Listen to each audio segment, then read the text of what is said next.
Hey guys, Professor Bill, Comic Book University, and Savage Avengers, issue number 7. This is coming right on the heels of Savage Avengers Annual number 1. Just came out last week. Go and check that out. Go and grab the trade if you can, or just grab the original 6 issues because, I'm going to get to that. I'm going to get to that around number 3. What do I mean by number 3? Well, because I'm going to tell you 5 things about this comic book after we talk about who made the book. So, this issue is Chapter 7, Bar Hop.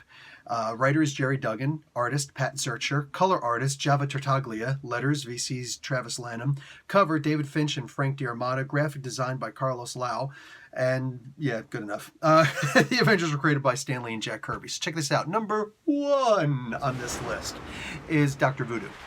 We got a little bit of a retcon here for Dr. Voodoo. They talk about people in my generation went to college and pretty much don't ever use what they went to school for. Yeah, so they're making Dr. Voodoo a whole lot younger than he was originally, back when he was Brother Voodoo, when he first came out in, what, the 70s?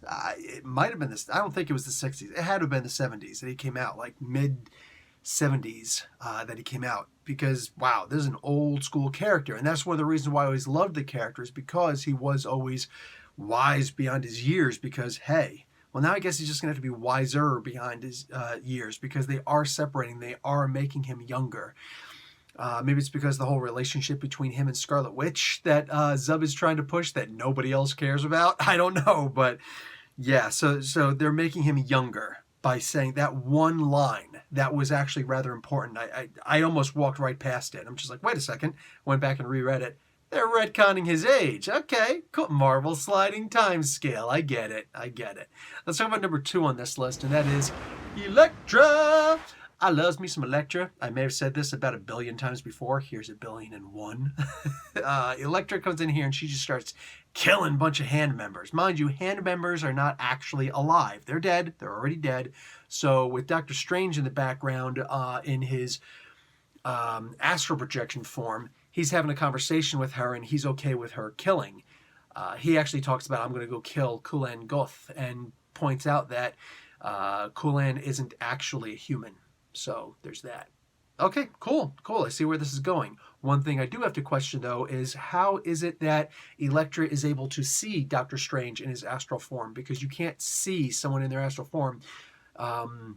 Maybe it's some other kind of projection that he's doing instead, but it looks like his astral form, and without saying otherwise, it's got to be. The Hulk can see him in his astral form. Hulk has the ability to see people in the astral plane, to see into the astral plane. It's the idea of like seeing through the eyes of a child, right? It's always been one of the cool things about the Hulk. Why can Elektra do it? That wasn't explained. I can use headcanon and say that she does have some psychic ability. She has like a form of danger sense through her training. So maybe this allows her to not project, but to actually see in the astral plane. It would have been cool if they would have explained something like that. I don't have a problem with inconsistencies. I don't have a problem with, things being out of continuity with others. I don't usually have a problem with that. But when you start giving, or when you don't understand, or at least when it looks like you don't understand the way that a power works, that makes me question your ability to actually deliver a good comic book. This was a good comic book, but still, the question is there. Anyhow, hopefully it gets addressed later on. Let's talk about number 3 on this list. This whole series demands a reread.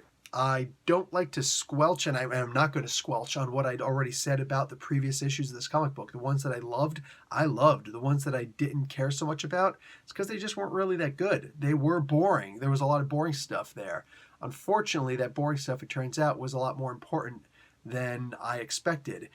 I don't remember if I mentioned that the amulet that Conan stole from Kulan Goth is actually a replica of Doctor Strange's Eye of the Vishanti. Eye of Agamotto, I should say. Excuse me. Agamotto of the Vishanti. So not totally off on that one. Anyway, he... I don't know if it's a replica. I know that there are several versions of it out there. It's already been established in comic book lore that there are multiple eyes. In fact, he originally had a different Eye of Agamotto, and he wound up upgrading it to a better version of it. I think it was the Silver Dagger who wound up getting the old version, or maybe it was just a different version. But to the best of my knowledge, there are at least 7 versions of the Eye of Agamotto out there, and there could be countless. But the idea that they called it his third eye was a little bit off-putting, because it's much more than just that. Agamotto is often referred to or depicted as a caterpillar with multiple eyes. So, anyway, it's the idea that I skipped over this and I didn't notice that it looked just like that. I think. I don't know. But anyway, this obviously demands a reread, so I'll be going back and looking at that. I did say number 3 was going to refer to what I said in the beginning, right? So my number 4 on this list, and that is Conan Kidnapped. Conan is, they show his travels, his path throughout the world. Conan is quickly becoming more world traveled than I am. That's impressive, but he's doing it on a much better budget than I did, apparently. Conan is kidnapped from a bar in Brazil, and he gets shot by a tranquilizing dart, a dart that puts him to sleep, and he's like, oh, damn bug. And of course, why would Conan know that this was something other than that? And he didn't notice the dart back there, which is kind of odd. He smacked it. What did he miss? Was he that drunk on this piss water? I don't know. But I've mentioned before, I do like the way that Duggan handles the Conan character. He does treat him well. He does treat him intelligently, the way that Conan should be treated. So I'm good with that. Finally, let's talk about number 5 on this list. Who is it who actually kidnapped Conan? Nobody kills Conan. It was Dr. Doom.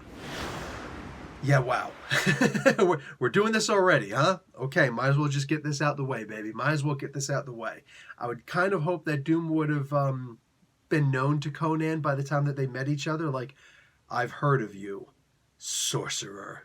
You know what I'm saying? But Duggan wants to do it this way. Okay, I'm down for seeing what's up with that. Doom is his typical self, where he's got an agenda and he's willing to not subjugate himself, but let's be realistic. Conan is talking about whooping Doom's ass, putting his sword through Doom's eye and whatnot.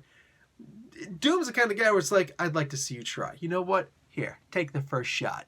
None may touch Doom! And then the electricity just burns Conan alive. I mean, at the end of the day, we know that there's no chance. We can make jokes about it all we want, but Conan has zero chance in hell against freaking Dr. Doom. You know what I'm saying? It's not going to happen. As cool as Conan is, as amazing the character is, I mean, come on. You know what I'm saying? We just gotta, point to what's facts, all right? Ain't no way Conan ever overcomes Dr. Doom.